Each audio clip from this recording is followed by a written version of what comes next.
के कारण होता है। इस रोग में पहले पत्तियां पीली पड़ने लगती हैं, बाद में कत्थई रंग के धब्बे बन जाते हैं। इस रोग के कारण उपज प्रभावित होती है। खैरा रोग के नियंत्रण के लिए 5 किलोग्राम जिंक सल्फेट में 20 किलोग्राम यूरिया अथवा 2.5 किलोग्राम बुझे चूने को 1000 लीटर पानी में सावधानी पूर्वक घोलकर प्रति हेक्टेयर की दर से छिड़काव करें। कृषि विभाग उत्तर प्रदेश द्वारा किसानों के हित में जारी। साथियों, हम सब भी बाजार से फल सब्जियां खरीदने तो जाते ही हैं और हमेशा चमकदार खिली खिली ताजी सब्जी सभी खरीदना चाहते हैं, लेकिन पूरे दिन भर कड़ी धूप धूल मिट्टी के बाद भी सब्जी कैसे ताजी रहती है, ये कभी आपने विचार किया है? अगर नहीं तो एक बार जरूर ध्यान से देखिए और विचार कीजिए, क्योंकि आजकल भरपूर और बढ़िया एवं सब्जियों को ताजा बनाए रखने के लिए जरूरत से अधिक कीटनाशकों एवं रसायनों का प्रयोग किया जा रहा है, जिससे हमारे न चाहते हुए भी शरीर में हानिकारक कीटनाशक रसायन शरीर में पहुंच रहे हैं। ये बहुत ही नुकसानदायक है। कैसे कीटनाशक फल सब्जियों के द्वारा हमारे शरीर में पहुंच रहे हैं, इस बारे में विस्तार से जानकारी दे रहे हैं हमारे वार्ताकार रागिब अली। तो चलिए सुनते हैं ये वार्ता। फलों, सब्जियों और खाद्य पदार्थों के जरिए शरीर में पहुंच रहे हैं कीटनाशक। किसान भाइयों, हमें हर रोज जिंदा रहने के लिए दिन में कम से कम 2 बार शुद्ध भोजन, 10-12 बार पीने के लिए शुद्ध पानी और 21,000 बार सांस लेने के लिए शुद्ध हवा अर्थात ऑक्सीजन की आवश्यकता होती है। यह भोजन, हवा और पानी हमें परोक्ष या अपरोक्ष रूप से खेती और प्रकृति से ही मिलता है।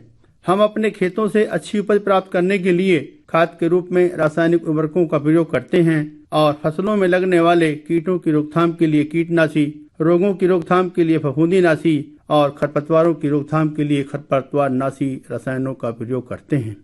हम अपने भौतिक सुख संसाधनों की प्राप्ति की होड़ में और अधिक धन प्राप्ति के लालच में अपने खेतों से अधिक पैदावार लेना चाहते हैं और अधिक पैदावार लेने के इस लालच में ही हम अपने खेतों में असंतुलित उर्वरकों और फसल सुरक्षा रसायनों का बिना सोचे समझे बेतहाशा प्रयोग करते हैं, जिसके कारण हमारी फसल की उत्पादन लागत लगातार बढ़ती जा रही है, परंतु पैदावार नहीं बढ़ रही है, बल्कि जो पैदावार होती है वह भी रसायन युक्त होती है, जिसके खाने से हम सब नाना प्रकार की लाइलाज बीमारियों की चपेट में आते जा रहे हैं। इन रसायनों के प्रयोग से हमारा स्वास्थ्य ही खराब नहीं हो रहा है, बल्कि हमारी मिट्टी का स्वास्थ्य, पशुओं का स्वास्थ्य और हमारे पर्यावरण का स्वास्थ्य भी खराब हो रहा है। प्राकृतिक संसाधन धीरे धीरे क्षीण होते जा रहे हैं, संपूर्ण जैव विविधता भी नष्ट होती जा रही है, साथ ही जलवायु परिवर्तन भी हो रहा है और अब हमारे भोजन में स्वाद भी नहीं बचा है। ये हानिकारक रसायन हमारे शरीर में फल, सब्जी, दूध, अंडा, मांस, मछली और अन्य दूसरे खाद्य पदार्थ खाने से और दूषित पानी पीने के माध्यम से हमारे शरीर में जमा हो रहे हैं और पशुओं के शरीर में चारे के माध्यम से पहुंच रहे हैं और दूध से हमारे शरीर में पहुंच रहे हैं, जिस कारण हम लाइलाज बीमारियों की चपेट में आते जा रहे हैं। यदि हम अपने बुजुर्गों के पुराने जमाने यानी कि 1950 के दशक को देखें तो उस समय हमारे बुजुर्ग अपने खेतों में, अपनी फसलों में किसी भी फल या सब्जी को उगाने में किसी तरह के इंसेक्टिसाइड, फंजीसाइड, पेस्टिसाइड, कुछ कीड़ा लगी हुई मिलती थी, परंतु आजकल बाजार में जो फल या सब्जी मिलती है वह ज़्यादातर बिल्कुल साफ सुथरी और चमकदार मिलती है। किसी भी फल सब्जी में कीड़ा लगा हुआ मिलता ही नहीं है। इसका मतलब ये हुआ कि आज हमारे किसान भाइयों ने अपने खेतों में, फसलों में फल सब्जी उगाने में इतना इंसेक्टिसाइड, फंजीसाइड और पेस्टिसाइड डाला है कि कीड़ों को मालूम है कि अगर मैं इस फल सब्जी को खाऊंगा तो मर जाऊंगा, इसलिए कीड़ा अब किसी फल सब्जी को खाता ही नहीं है। मगर हम इंसानों को समझ नहीं है। इंसान तो इस रसायन युक्त फल सब्जी को बड़े गर्व और चाव के साथ खा रहे हैं। आज बाजार में ऐसे फल सब्जी तो क्या, अन्य दूसरे खाद्य पदार्थ जैसे दूध, आटा, अचार, तरह तरह के फास्ट फूड जैसे chowmein, pizza, Maggi, pasta, burger, hot dog सब धड़ल्ले के साथ बाजार में बिक रहे हैं और हम सब लोग अनवरत सब कुछ खा भी रहे हैं।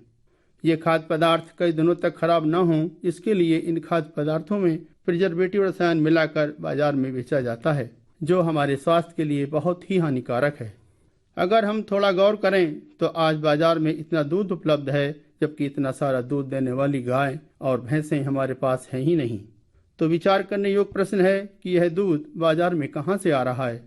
दूध को भी तरह तरह के रसायनों व अन्य उत्पादों का समावेश करके बनाया जा रहा है और एक साफ सुथरी थैली में पैक करके धड़ल्ले से बेचा जा रहा है। इस पैकिंग दूध में मिले रसायन हमारे और आपके शारीरिक स्वास्थ्य के लिए बहुत ही हानिकारक हैं। WHO की एक रिपोर्ट के मुताबिक लगभग 70% दूध और दूध से बने प्रोडक्ट्स मिलावटी हैं। यदि इस मिलावट को नहीं रोका गया तो सन 2025 तक लगभग 87% लोग कैंसर की चपेट में होंगे। हमारी खेतीबाड़ी में प्रयोग किए जाने वाले प्रत्येक कीटनाशी को प्रयोग करने का समय और उसकी मात्रा निर्धारित होती है।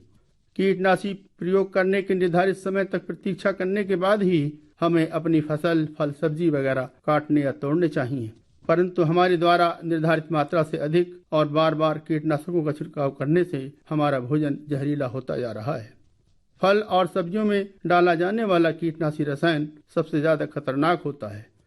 हमारे शहरों, कस्बों के किनारे जो फल सब्जी उगाई जाती है उसकी सिंचाई प्रदूषित एवं गंदे नालों के पानी से की जाती है।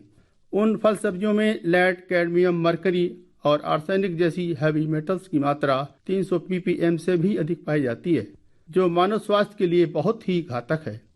शहरों, कस्बों के नजदीक उगाई जाने वाली फल सब्जी या खेतों में उगाई जाने वाली फल सब्जियां बाजार के माध्यम से ही उपभोक्ताओं तक पहुंचती हैं। बाजार से खरीदकर हम जो अन्न, फल, सब्जी, दूध, अंडा, मांस, मछली या अन्य खाद्य पदार्थ अपने उपभोग के लिए ले जाते हैं, उन सब में हानिकारक रसायनों का कुछ न कुछ अंश मिला होता है। न चाहते हुए भी इन रसायन युक्त उत्पादों का उपभोग उपभोक्ता ही नहीं बल्कि इसे पैदा करने वाले किसान स्वयं भी कर रहे हैं। इन रसायन युक्त उत्पादों, खाद्य पदार्थों के खाने से हम कैंसर, शुगर, रक्तचाप, विभिन्न प्रकार के चर्म रोग, उदर रोग, हड्डियों के रोग, हृदय रोग, लीवर का खराब होना, किडनी का खराब होना, नवजात शिशुओं में अपंगता, प्रजनन क्षमता में कमी होना, बच्चे का गर्भ में ही मर जाना, नींद का न आना, चिड़चिड़ापन होने के साथ साथ हमारे शरीर में रोग प्रतिरोधक क्षमता का कम होना जैसी लाइलाज बीमारियों के चपेट में हम आते जा रहे हैं। आज हर घर में घर का कोई न कोई सदस्य बीमार है, जिसकी बीमारी का इलाज कराने में हम अपनी गाढ़ी कमाई का पैसा डॉक्टरों को दे रहे हैं और अस्पतालों के चक्कर लगाने को मजबूर हैं। बड़े अफसोस के साथ कहना पड़ रहा है कि आज जब हर नवजात शिशु इस दुनिया में आने के बाद अपनी पहली खुराक अर्थात अपनी माँ का दूध पी रहा होता है तो वह भी जहरीला दूध पी रहा होता है। हमारे खाद्य पदार्थों में हानिकारक रसायनों की मात्रा इतनी अधिक है, इस बात का अंदाजा इस बात से लगाया जा सकता है कि दुनिया के कई देशों ने हमारे देश में उत्पादित खाद्य उत्पादों का आयात इसी आधार पर प्रतिबंधित कर दिया है। और हकीकत यह है कि आज हर जानकार व्यक्ति फल सब्जी खाना पसंद नहीं करता है और स्वयं किसान भी अपनी उगाई गई फल सब्जी को नहीं खाना चाहता है। ऐसा ही नहीं, इन हानिकारक रसायनों की वजह से सिर्फ हमारे ही खाद्य पदार्थ दूषित हुए हैं, बल्कि अब हमारे गांव, खेत खलिहानों में नाना प्रकार की चिड़िया, गौरैया, बुलबुल, हुदहुद, तोता, मैना, कौवा, तीतर, बटेर, गिद्ध, सारस, हंस और हमारे आसपास के खेतों में मंडराने वाली रंग बिरंगी तितलियां, मधुमक्खियां, भंवरे, केंचुए, राम जी की गुड़िया, गुबरैला अब नजर नहीं आते हैं।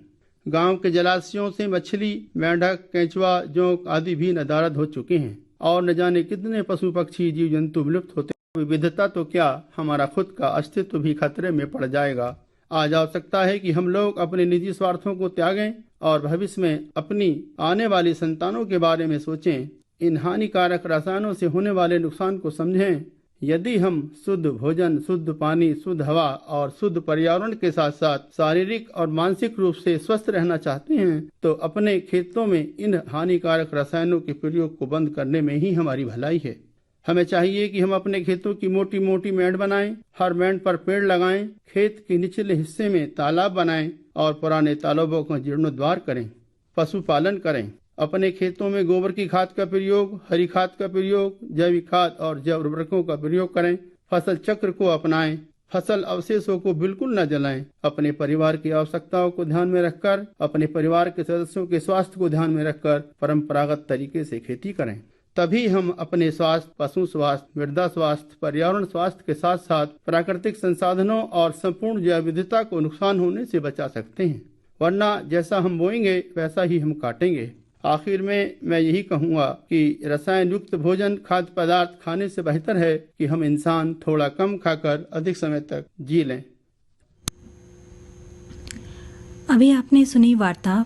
फलों, सब्जियों और खाद्य पदार्थों के जरिए पहुंच रहे हैं कीटनाशक। वार्ताकार थे रागे बली।